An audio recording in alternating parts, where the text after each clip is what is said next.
I'm going in the right direction.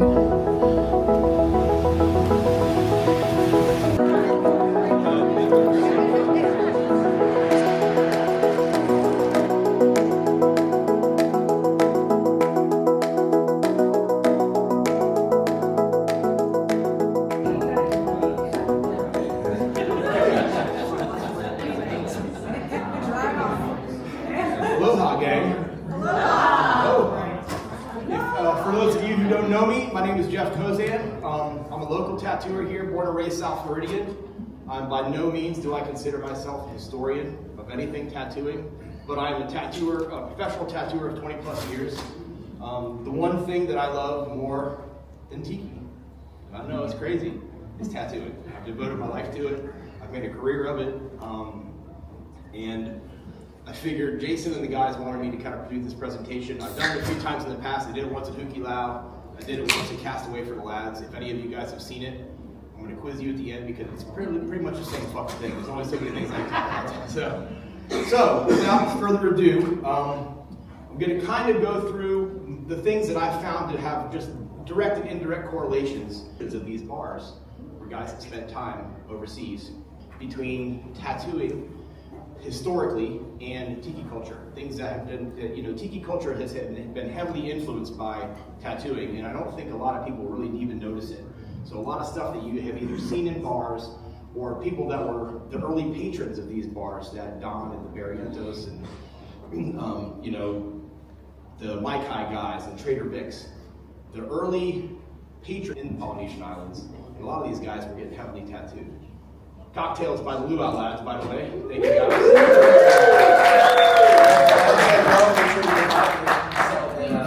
We got a total one now.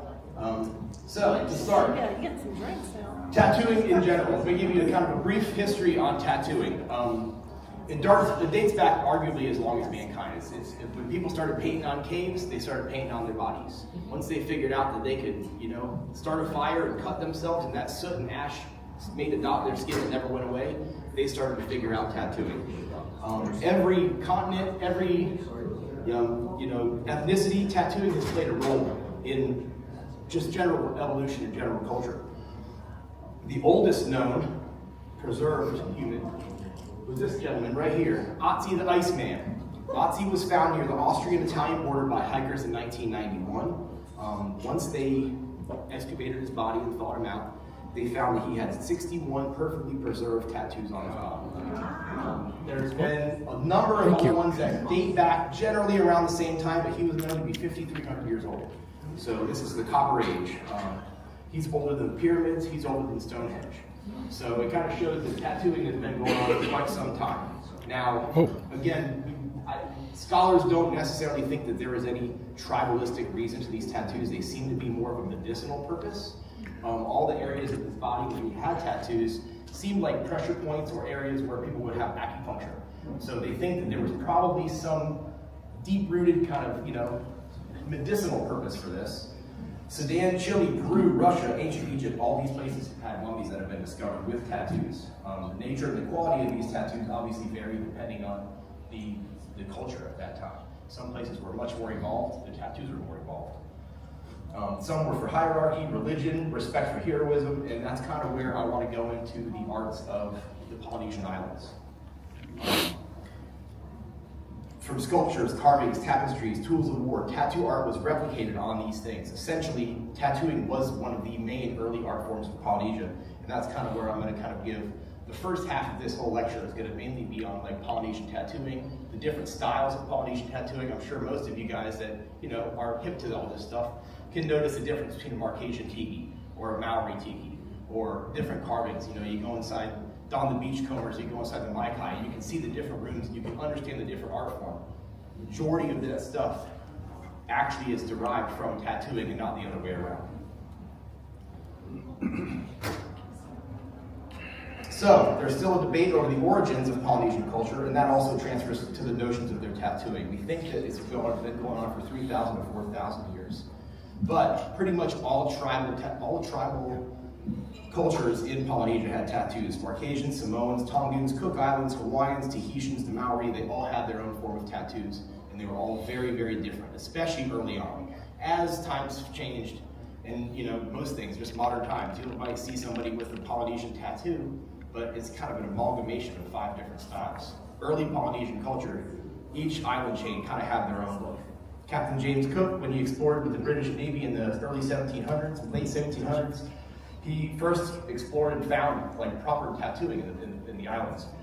Wasn't really, there was probably some tattooing going on in the British Royal Navy, like modern style tattooing at the time, but it wasn't really prevalent with the Navy at that point. The word tattoo itself derives from the Tahitian word of tatau, which means to tap or to mark. So literally the word tattoo is a Polynesian term. Again, historically at this time, early Polynesia, there was no real written alphabet. Everything was told through song, through dance, through story, through tapa, and through tattooing. Let's see. Sorry, I'm kind of getting lost in my notes. So again, at this time, the tattooing kind of had to do with your sign of the genealogy, what you did in this culture, what was your part of the culture. Was it a sign of sexual maturity? If you were coming of age, so girls would get tattooed when they were ready to be married and wed. Boys, 14, 15 would start to get tattooed if their family were farmers or fishermen, or if they were warriors. They would get specific tattoos on them to kind of show what they were as a part of the society. It was their rank, and they would also get it for their mana, for their spirituality. It's kind of like a pride of their culture to basically be tattooed. And again, depending on which culture, depending on how heavily tattooed they were. So the first one I'm going to go through is Tonga and Samoa. The reason that I kind of lump the two together is their tattoo styles are pretty similar even today. Tonga and Samoan warriors were tattooed heavily from the waist to the knees in a lot of geometrical patterns, a lot of big straight patterns. It almost looks like a pair of shorts necessarily. It was called pea was the art form. A lot of triangle motifs, solid black. And it was a very ritualistic ceremony. You'd have 5, 6, 7 men that would help the master tattooer, the fugu. It was sometimes several day-long ritual. They'd all meet together with their families. They would eat together. They would drink together. It was a really serious ceremony. It was not just walking into a tattoo shop and picking it off the wall. This was incredibly painful. It was very long, painstaking hours and days at a time. I'm sure at some point people probably did die from this, from shock, from infection. So it's a pretty brutal aspect. And that was kind of the terms through all the islands this time. Around 280, Samoan and Tongan voyagers eventually settled in marcations, and this is where Polynesian culture and Polynesian tattooing evolved rapidly. Of all the Polynesian tattoo styles, I would say that the marcation is probably my favorite. And I feel the same way when it comes to carvings and stuff. There's just something about it. The symmetry, the design is just pretty. Tahitian as well. Tahitian tattooing is very busy and very ornate. But I'd say for myself, marcation is probably my favorite. Marcation art and architecture were highly developed, and their tattooing style showed the same. They tattooed their whole bodies, top of their head to the bottom of their feet. They would do virtually everything, where not a lot of the other island chains would do that. It was very symmetrical, very balanced. Everything that they did was very you could see it from 15 feet away. You could see it from across the room. And interesting enough, the early marcations celebrated Tiki. They were one of the only island tribes that actually tattooed a Tiki on them, a Tiki image. Hawaiians didn't get Ku and Kane and Kanaloa. They weren't getting their gods on them. They kind of were frowned upon. Marcasians and Tahitians actually did tattoo the Tiki image on themselves, and from pretty early times. The pigment. Virtually at this time, they were all using either kukui nut or almond nut. They would then crush it up, roast it, create kind of like a soot. They would then collect the soot on dry banana leaves, stones, add coconut oils or water or vegetable juices to kind of make a sticky kind of substance like a paste. And that's what they would use for the tattoo procedure. The tools were typically made from either bone, fish, shark teeth, turtle shells. They would kind of make almost like a little cone, like a little fine bristled cone that they would then dip in the pigment and tap it into the skin. Again, it's not like modern needles. Modern needles don't break off. These bone shards that they were creating were brutal, and they weren't really that sharp. So scarification was a big part of this too. So not only were they getting the ink in their skin, but they were scarred up pretty bad. And again, the darker your complexion, the more prone you are to scarification. So places like Papua New Guinea, their tattoos would be heavily scarred. Some more slides of different Marcasian tattoos. You see that guy in a dark alley?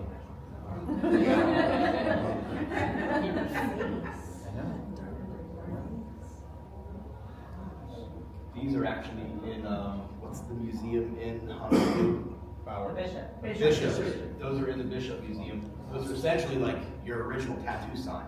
You know, they were used for wooden leg posts, but they were designed by tattooers. Jeff, question. If they use natural materials like that, why did the skin absorb those? Carbon. So you're a carbon-based life form. So anything you burn down and you create that soot, that ash, as soon as you put it in your, layer of your skin, once your body heals over it, it's there. So basically all it does is it dyes your cells. So from the cellular level, but the same goes for tattooing now. As soon as you dye that cell, your body instantly tries to reject it. But it's almost like putting a drop of ink on, a white shirt. You can wash it all you want. Once that cell is dyed, there's no really reversing it. So your body's going to try and reject the pigment. You're going to scab. It's going to get kind of funky. Once it heals over, it's there for good.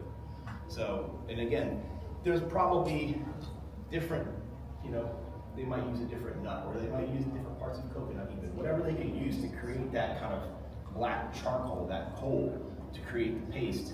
I mean, even in prison tattoos, they would burn down chest pieces to get the black.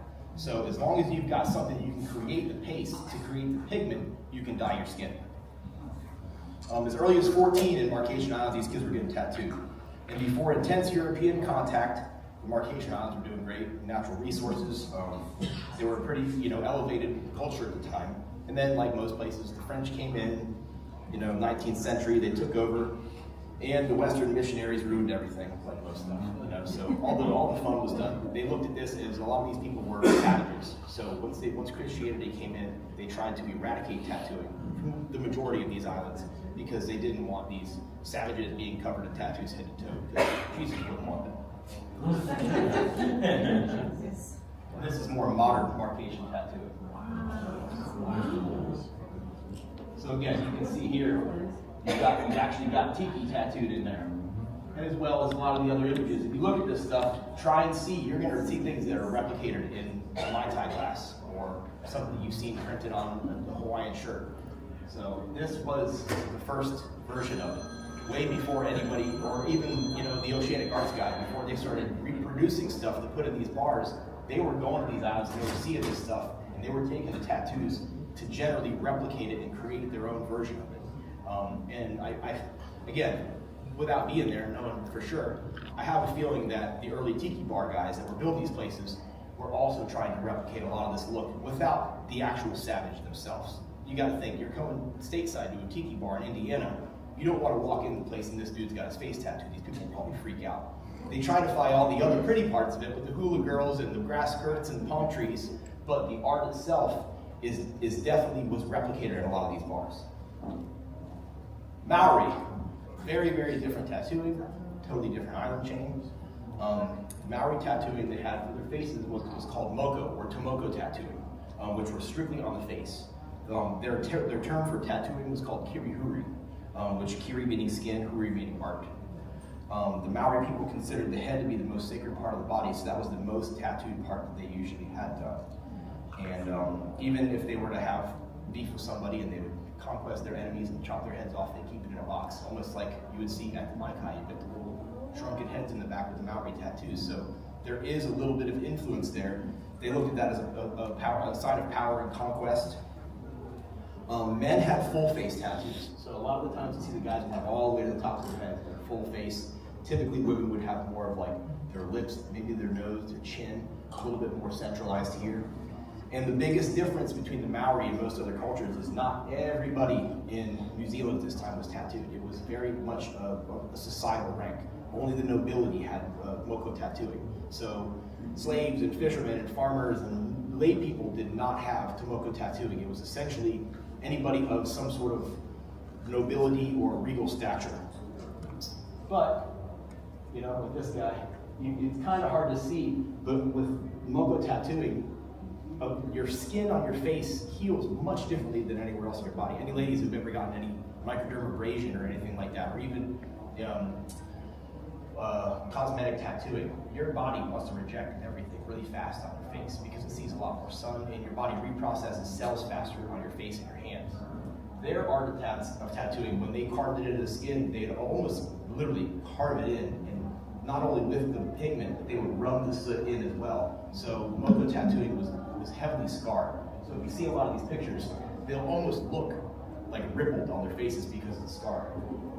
But there's a perfect example there of the Benzart mug, Benzart carving, where you've got Maori facial tattoos. So again, throughout all of my research, I've just been trying to find things that I've known of and things that I've kind of, find the kind of direct and indirect, I don't want to even call it a correlation, but there's obviously Moko tattoos on this. So there is a lot of stuff in the Tiki world and in Tiki pop culture that has been influenced by tattooing. This is a picture from the Cook expedition of a gentleman named Omai. I'm going to kind of give you a brief story on Omai, the tattooed man. This painting here sold in 1991 for 10 million pounds. I'm sorry, 2001 for 10 million pounds. Let's see. Omai was essentially Captain Cook's liaison to the islands. When he showed up in 1773, he met Omai in Tahiti and took him back to England and basically showed him off. He was the tamed savage. He brought him to the opening of Parliament. He met King George III. He was kind of the guy that, once Cook came back, he said, hey, look at this guy. This beautiful man covered in these tattoos. These people have a rich culture, and we made a great connection with them. And he was kind of like his little pony boy that he brought around and met everybody in England. Eventually going back to Tahiti. Interesting side note when it comes to the Cook voyages and even the bounty. So everybody here, I'm sure, knows the mutiny on the bounty and its influence in Tiki bars. We've got the Black Knight, the Molokai bar, and now the new Bora Bora bar. When the mutiny took place in Tofo Tonga, later on, when the mutineers were captured, they went back, captured a bunch of mutineers and brought them back on trial. When they were on trial, there were several of them, two in particular, Fletcher Christian and Thomas Hayward, were identified by the tattoos that they got in Tahiti. So, interesting little kind of tidbit of history. These guys went over there and said, we're leaving, this is from Australia, we're going to live in Tahiti, we're going to live on an island forever. And then they come back and they're getting tattoos with the locals, and they go back in court and they're like, I can prove it, lift up this guy.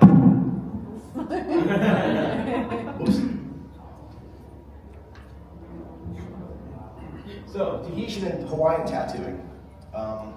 Hawaii, I hate to say this, but the same thing that happened with the French settlers happened in Hawaii, where a lot of the original, really, really old tattoo imagery and tattoo style has kind of been eradicated. A lot of the stuff you see with Hawaiian tattooing, again, is an amalgamation of a bunch of different styles. Like you see the Rock's tattooing his arm. It's not really Hawaiian. It's a mix between Tahitian and Samoan and Tongan. It's a kind of a mashup of different tattoo imagery. Tahitian tattooing, to me, I think is one of the prettiest. I hate to say, if I see a 6 foot tall Tahitian dude and call his tattoos pretty, it probably wouldn't be a good, conversation. But I think that from just an art form stance, it's the most elegant, the way that it's designed. Here's some modern Tahitian tattooing. Again, very similar to markation. It's very open, very bold. You can see it from a mile away. A lot of repetitious patterns, but there's still a lot of circular stuff to it. Whereas Maori is everything circular. The Maori stuff, everything has a big looping, swooping kind of curve to it. Markation and Tahitian kind of have a mix of both. Here's again some more modern Tahitian tattoo. Did they ever experiment with anything other than black? Like red, Ross reds, or I can't imagine that they did for two reasons. One, you got dark complexion. That stuff doesn't typically come out very good. And two, you have to have pigment to create that. So with modern tattoo pigment, they were using dyes like DuPont and places like that were creating dyes for garments and things were the original pigments that were essentially being manufactured and created into tattoo inks. So if they didn't have the, I guess essentially they could, with trade and stuff like that, they were dyeing garments and stuff back, hundreds of years ago. So if they were to trade with somebody for purple or for blue or for a red pigment, they could. I don't think they had any really need to. Black, did the job. So this kind of explains some of the tools, kind of the difference in the tools. So if you look at the Maori tools, the Moko tools, you see the needles, if you will, are a little bit more of a pointed kind of shape because, again, it's a smaller area you're working on your body. So if you have a big raked out comb on your face, you're going to have straight lines. You're not going to be able to get the curve. This would be more of like, similar to your Polynesian style, where you've got these big, long, almost like a comb, like a rake. You then tap into the skin to create these big, long lines. And again, similar to modern tattooing. If you come into the shop and you want a big Polynesian tattoo, we're not going to sit there and do it with a little teeny needle. It's like it's like painting a car with a Sharpie. It takes forever. So they were making their own tools, so the master tattooer would make the tool for the job. And again, this was a whole family thing. 5, 6, 7 people involved. The cousins, the families. If you didn't finish the tattoo, it was like you were shaming your family. So these young kids were sitting through it and having to endure day-long tattoo process because, again, it was culturally, you couldn't shame your family. You have to finish it up. So again, when it comes to the motifs and to kind of explain, some of the imagery that you see in a lot of these Polynesian tattoos, I want you to look at this and kind of think about, man, that looks kind of like what's printed on that Mai Tai glass at, Trader Sam's, or this is, the spearheads. Oh, okay, I've seen that. I know. So there's a lot of stuff that were tattoo images that have been heavily replicated in Polynesian art in general, which has then kind of followed its way into tattoo or into tiki bars. Again, so here we got Papua New Guinea, very different style, and when it comes to imagery, they were very open and bold and simplified, but they typically scarred heavily as well because again, with naturally having darker complexion, you're more susceptible to scarification for keloid and things.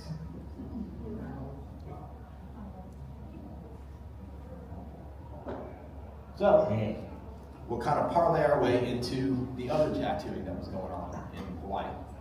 So early 1800s, you've got tons of American and European sailors exploring the waters of the South Pacific.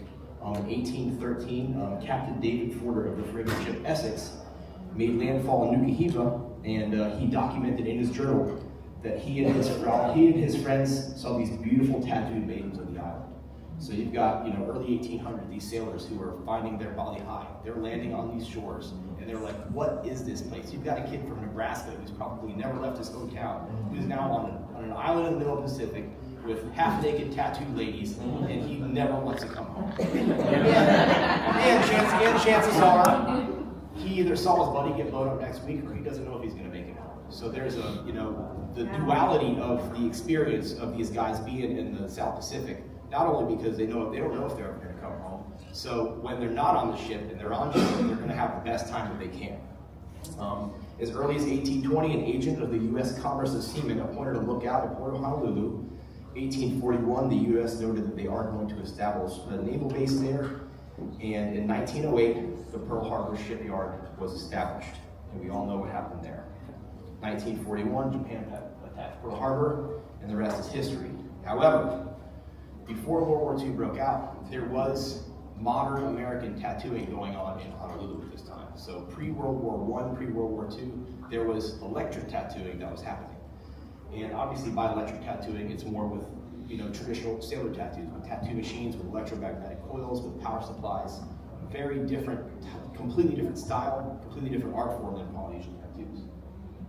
Some guys living it up in Honolulu. So you gotta think, these guys, once these guys get off and they're on shore leave, they're gonna do everything that they can in their power to not think about what happened last week or what's gonna happen next week. They're going to bars, brothels, and tattoo shops. So most of the stuff that they would get would be, maybe a hula girl on their arm of the girl that they just met and fell in love with. Maybe it was a naval tattoo to kind of show their pride in the country. But these guys were doing everything they could to enjoy themselves because this might be the last time they have that chance. Here you've got 1944, Saturday Evening Post, a very famous, I'm sure people have all heard of Rockwell paintings. That was on the cover of Saturday Evening Post. I actually have the original here, so when we're all done, we've kind of got our little show and tell. I have the original magazine, and what's really cool that I didn't even notice when I purchased it, because this is one of those things that, as a tattooer, you see this hanging in tattoo shops, you see prints of this, your whole tattoo career, it's just an iconic image. Once I actually got a hold of the original, you flip it over onto the back, And that's the Coca-Cola ad that's on the back of the magazine. So good. There's your perfect kind of correlation of the two, of like American style tattooing meets some Maori tattoos. So it's kind of pretty neat that, you know, in the rest of the book, it's in a case, but the ads in this thing are incredible. You got to think this is like full-blown war times. So you've got like war bonds and things in there. So that's a totally different conversation, but it's a pretty neat thing that I've acquired over the years. So trying to figure out who was the first person that was painting or creating or making tiki tattoos. You know, so you've got these guys in, you know, this military era of tattooing that was going on in the islands. But I was able to find that the very first licensed tattoo shop in Honolulu was owned by a gentleman named Domingo Galang. Domingo Galang was a Filipino-born gentleman who landed in Hawaii in 1910 to work on sugar plantations. At some point along the line, he learned how to do electric tattoos. Not quite sure who taught him, but in 1916, he opened up the first licensed tattoo shop in Honolulu on King Street. So this is pre-World War I. All of a sudden, boom, World War I starts and you've got tons of sailors on board. So there couldn't have been a better time to own a tattoo shop in King Street. So this guy was probably incredibly busy. You've got dozens of ships, maybe more at a time that are in there. And these guys are all in the brothels or in the bars or in the tattoo shops. So I'm sure that he probably got pretty good pretty fast. There was also a lot of other Filipino-born tattooers throughout history. Rosie Kamenga, a lot of others that pretty much tattooed their whole career there. And again, I find it interesting, it's kind of a neat coincidence that some of the very first American-style tattooers in Hawaii were Filipino, whereas some of the most important first bartenders in tiki bars were also Filipino. So, is there any, you know, influence there? Probably not, but I just found it kind of a cool coincidence that you've got these Filipino-born tattooers who are probably tattooing corn-fed white boys from the middle of nowhere. Yeah. And now you've got, and the same thing, you've got, you know, the Barriento brothers or Mariano Liquiditi at the Maikai. You've got these guys in the back of the house that are making these incredible cocktails for some good old boys out front who spent a lot of time in the Navy. It's just kind of a cool coincidence. Bert Grimm here with the little hula girl he's got on him right here. That hula girl was tattooed by Domingo Galang. Bert Grimm, again, like a godfather of American tattooing. So Gil could probably tell me if I'm right on this, but this is just something I've tried to figure in my research. So Galang, Domingo Galang passed away in 1936 from tuberculosis. Before he died, he taught his nephew Valentine Galang how to tattoo, and he took over his shop. Valentine Galang worked through the 20s, 30s, 40s in Honolulu. A lot of tattooers and a lot of Navy guys came through port. A gentleman named Sailor Jerry worked with him for a short amount of time. Valentine Galang eventually taught his father-in-law, Bob Miller, how to tattoo. Bob Miller had two sons, Al and Eugene Miller. And Eugene at the time, I believe, was known to be the world's youngest tattooer. He was maybe 11 or 12 years old working in his dad's shop. Eventually, Bob and Al Miller moved stateside to San Diego and worked at a shop called Tahiti Fields as Master Tattoo, where this gentleman was mentored by Al Miller. So I just find it kind of neat that the very first licensed and documented tattooer, the tattoo lineage, you know, for me as a tattooer, like who you're apprenticed by and who taught you how to tattoo is a big deal. And who they taught, who they taught, who they taught. So again, it's kind of like a tattoo bloodline. So Gil is essentially, through tattoo marriage, a link to the first licensed tattoo shop in Hawaii. So there, right there, is kind of a direct correlation between a guy who's into tiki culture and, you know, American tattooing. So again, that's a conversation that we can have. He can totally tell me I'm full of shit. But I'm pretty sure I've talked to the right people and got some of the right information. So again, it's a legacy that started in the 20s in Hawaii that still lasts today. And if you haven't been to Tahiti Fields' Master Tattoo in San Diego, I promise you, you will love it. You have to go. For me, it's like a treasure trove of history. I'm like geek out in that place. Like it's like the amount of original flash and painting and pictures and the history is just the coolest place. So next time you're in San Diego, take the time to go over there, check it out. If it goes there or not, just spend the 10, just go. You'll be pleasantly surprised. This guy, Norman Keith Collins, known the world over as Sailor Jerry, born in 1911 in Reno, raised in Northern California. In the 20s, he was sailing in the Great Lakes in the Navy when he met a gentleman named Tax Thomas. Taz Thomas was a very prolific and very important tattooer at the time there. And you gotta think, this is the 20s in Chicago. If you're the tattoo guy in town, you know that you're a pretty hardcore dude. So you're dealing with some nefarious people. And for him to take Sailor Jerry under his wing and teach him how to tattoo, he kind of had to know that this kid had his shit together. He was pretty tough. Eventually the Navy shipped him to Asia, and he spent a lot of time in the China Sea, eventually landing in Hawaii in the 30s. He tattooed continuously until World War II, where he tried to re-enlist, ended up in the Merchant Marines through World War II, and back in Honolulu after the war. And he eventually set up shop at 1033 Smith Street in the hotel district in Honolulu in China Sea Tattoo was born. So his shop was a very pinnacle part of American tattoo history. He wasn't the best, he wasn't the only guy doing it, but he perfected a lot of what we see now in traditional tattooing. He took the flash that you'd see on the walls, made it just right. He found a formula for things that were just a little bit more pleasing to look at. He was also one of the first person to really do things sterile. You know, being on these ships, he saw a dentist office with autoclaves and thought, these guys are sterilizing stuff. I can tell people I'm the cleanest shop in town because I'm going to put an autoclave in my shop. So he may have been the first person to use an autoclave. He was a salty old sailor, don't get me wrong. He was probably, there's some pretty good stories. Old Ironsides was his moniker. He had a late night radio show where he would kind of go on the radio and talk about little old sea stories, and apparently he had a really great speaking voice, very good worder, way better than me. He skippered a little tour boat around Pearl Harbor in the late 50s, early 60s, showing tourists and stuff where certain things happened during Pearl Harbor.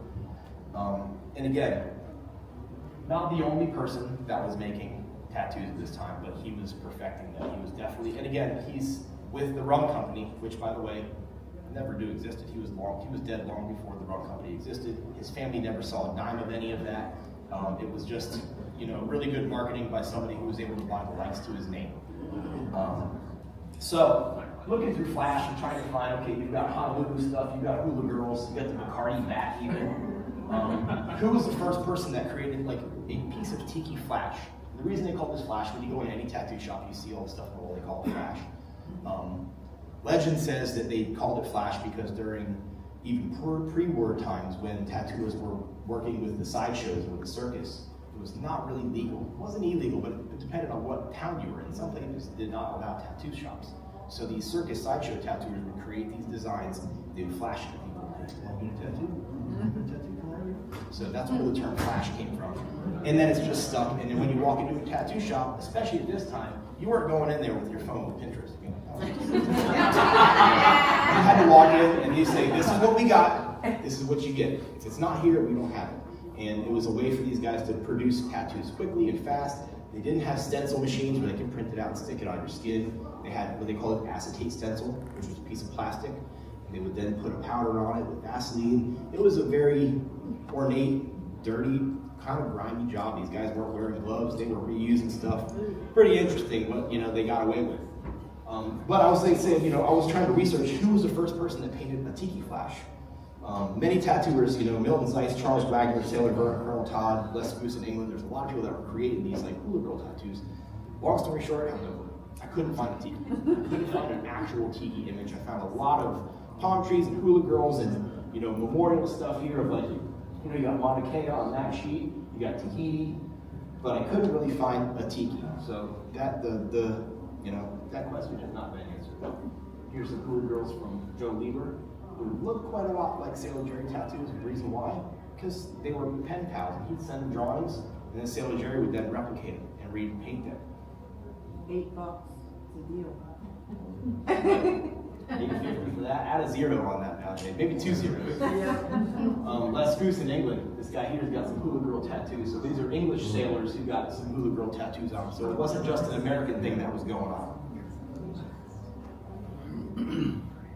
Bert Grimm, Joe Lieber. These here, the Milton Zeiss pages have been replicated quite a bit. Again, with most tattoo flash, tattooers over the years, there's no copyright. You're taking the design, you're making it your own. You don't care who, this guy's not going to travel across the planet to come tell you not to repaint his flash. So I've actually got Milton's Ice page, I have a replicated page from the 70s of all those cool girls as well. So this guy that I mentioned earlier, Tahiti Felix Lynch, not Tahitian. Born in 1908 in South Dakota, and eventually when he was 18, he left for Tahiti on a merchant ship to never return. Just I'm out of here. I want to go to Tahiti. Soon married his bride Nui and embraced the Polynesian lifestyle. He got the moniker Tahiti Felix because he could speak perfect Tahitian. So when he moved back stateside, these people didn't really know any different. Eventually, he moved back, ended up in Long Beach, and learned how to tattoo from a gentleman named Mac McKeever on the Pike in the late 30s. It wasn't until after World War II in 1949 where he relocated in San Diego and opened up Tahiti Felix's Master Tattoo, which is still open today. It's the third or fourth location now? Fourth, maybe? Yeah. Something like that. So it's not the It's same. within 2 blocks. Yeah, but it's all been in the same area for close to almost 80 years now. Yep. Yeah, 76. 76 years. So again, it is a treasure trove of history. So whenever you're there, make sure you check it out. He and his wife and children also performed in the Regal Tahitian's Polynesian show, and they did a lot of USO shows, Japan, Thailand, Europe, and his whole family essentially was part of the Polynesian Review. This is him here. That's he built there in the middle of the firebox. And Gil was nice enough to let us borrow from the show and tell. We actually have the actual original firebox that took that photo here. So pretty neat stuff. In this photo also, you see the little tiki here. That's this one. And they're in the photo right here as well. And the drum. And the drum. Where's the drum? Oh, the drum, okay. The drum in the very back. See it behind, to the very right. The drum is this drum right here. So all these are the real deal that you can see at Montanui in Orlando when you book your next trip to stay at Gil's Airbnb, which I highly suggest you check out. So, these are tattoos by Tahiti Felix. Zeke Owens, another prolific American tattooer that spent a lot of time and worked there for many years. And then Timmy Turi, right? Yeah. Is that right? This is Gil's uncle, who was actually in the original Disney Polynesian Review, and in Tony's Tahitians, which were kind of related to, some guys, the dancers of the Maikai as well. So there's kind of an interesting kind of direct link between tattoo history and Tiki. Bob Shaw and Bert Grimm. See this guy here? Bob Shaw knows how to party. There's a lot of them. I could do a whole presentation on Bob Shaw. Bob Shaw was another prolific American tattooer. Started getting tattooed by Bert Grimm at the age of 16. That is a pretty famous Cobell photo after he was 16 years old, covered in tattoos, and they were like the coolest images. And you can even see he's got a little hula girl on his arm there. After getting out of the Army in 1946, he worked all over the country with a bunch of different tattooers, eventually ending back up in Long Beach where he took over Bert Grimm's shop on the Pike, and it eventually died in 1993. He's got a shop in Texas that his sons took over. Great tattooer, and the guy was essentially the patron that all of these tiki bars were looking for. So you've got post-World War era guys that spent a lot of time in the islands, who came back and they knew how to party. And who's the first person that you're going to see walk into the Maikai and order a jet pilot? You got somebody like Cap Coleman, another prolific American tattooer, born in 1888, eventually settled in Norfolk, Virginia, and opened up his shop in 1920. Interesting story about Cap Coleman. Apparently, he's the one that was modeled to be the tattooer that was on the Rockwell painting. So if you look, he's got his little sailor's cap on. If you look at the painting, a lot of the things, the correlation between the pictures. So again, is there any truth to that? I don't know, but it's kind of a legend that he was supposed to be the model for the famous Rockwell painting. And interesting enough, when he died, he drowned in a river just at an old age, and he had no family, but he had a ton of money. He was one of the first tattooers that probably was like investing in the stock market. He had a shitload of money, and he gave all his money to charity when he passed away. So for being a rough old sailor, he was a little softy. And here's some of his flash from pre-World War era flash. So, World War II's over. All these sailors head home. They're trying to block out their morbid and horrible memories that they saw in war. And they're gonna, I guess you'd essentially try to embrace the good times that you had there. So imagine going over there and seeing the most beautiful place you've ever seen. And then a week later, you end up in Guadalcanal and you see the most brutal things that you could ever imagine. So these guys are coming home with these hula tattoos, these Navy tattoos. And again, PTSD wasn't probably very talked about very much in the 50s. These guys, I'm sure, had it. So they're going to compartmentalize all this stuff, walk into a tiki bar and say, okay, this is cool. This is the good part of the islands that I was at. This is the pretty place that I remember. This is the hammock that I passed out drunk under when I was on shore leave. So you come back stateside, and what's emerging at this time? Tiki bars, bamboo bars are popping up all over the place. And these are the perfect example of the patrons that these guys were going for. And not only them, but their wives were over there too. You got to think they were medics. So you got a massive amount of the population who's coming back after war to a country that's got a pretty decent amount of money. And people are cutting loose. World War II's over. They're drinking, they're partying. And this is a lot of where I think that Trader Vic and Donald Beachcomber and the Thornton brothers are thinking, okay, this is the type of person that we want to try and hone in on. We want these guys are coming back and they're going to spend some money in our bars. We want to make sure that we are finding things that we can help to relate them to the islands that they may or may not have spent time on. This guy. You guys have probably heard of him, right? This guy. Ernest Raymond Beaumont Gant. He actually enlisted in World War II. And I talked briefly with Swanky about this, he probably had, again, he knew he was going to have to enlist in World War II because he was of age and he was probably going to get drafted no matter what, his number was going to come up. So he had people in the right places to where he was able to go in as a lieutenant colonel, like right off the rip. So may have not had to do with the mob, that's a whole other thing. But again, this is a guy who he received a Purple Heart, and he named a lot of his cocktails about military style or military, what's the word I'm looking for? Terminology. The QB cooler, the test pilot, which you guys all have here today.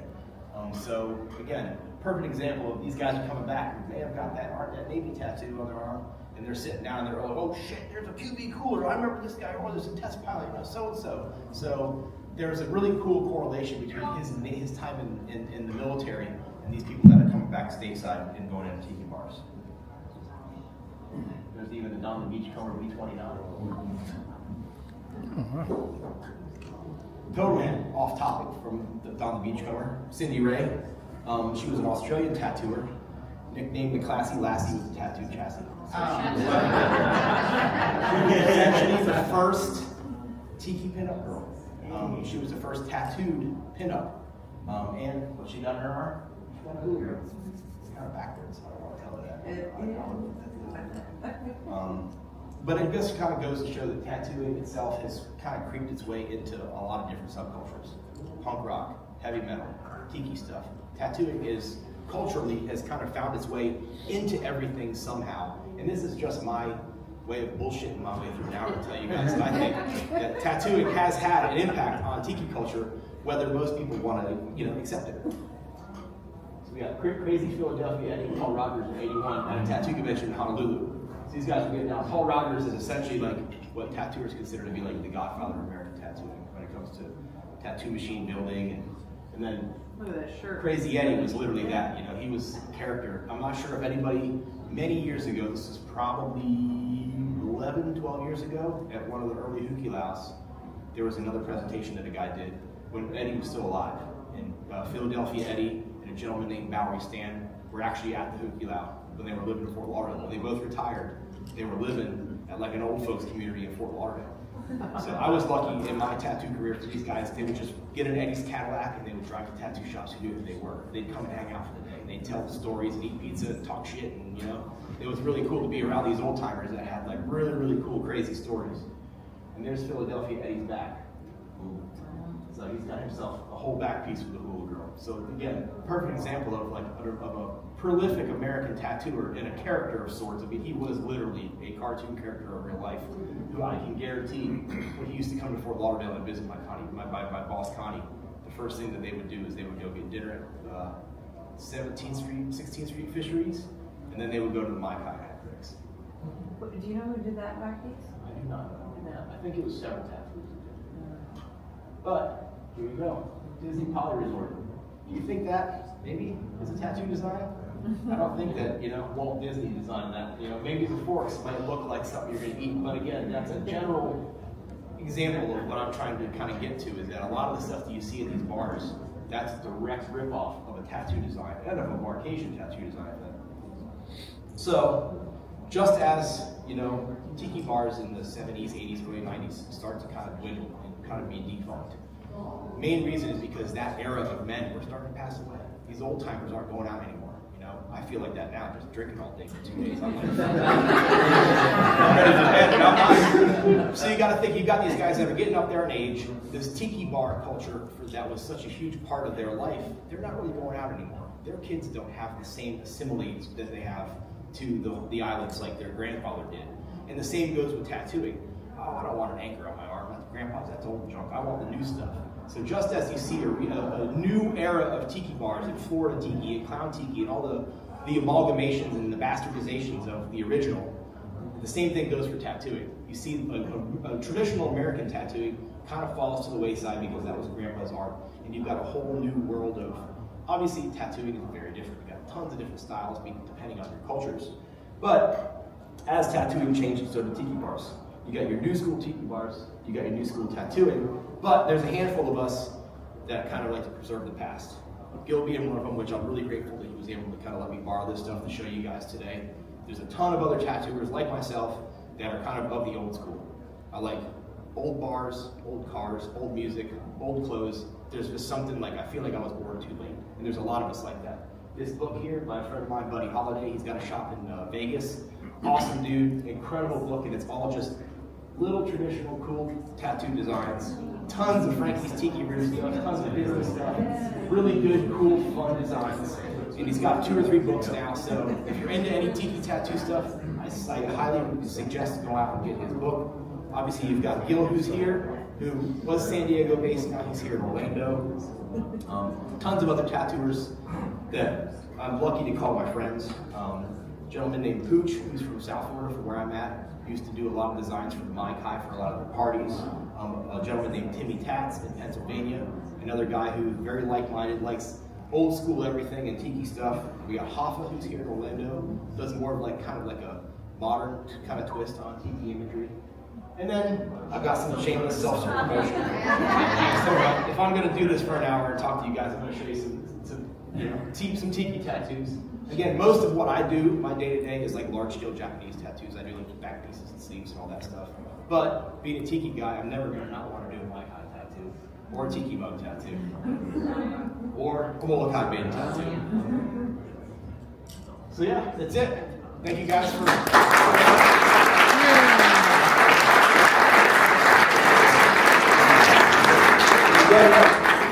Feel free to come out and take a look at all this stuff. I brought kind of a mix of some Polynesian history, mostly, again, some of the stuff that was part of Gil's collection, Tiki Gil's.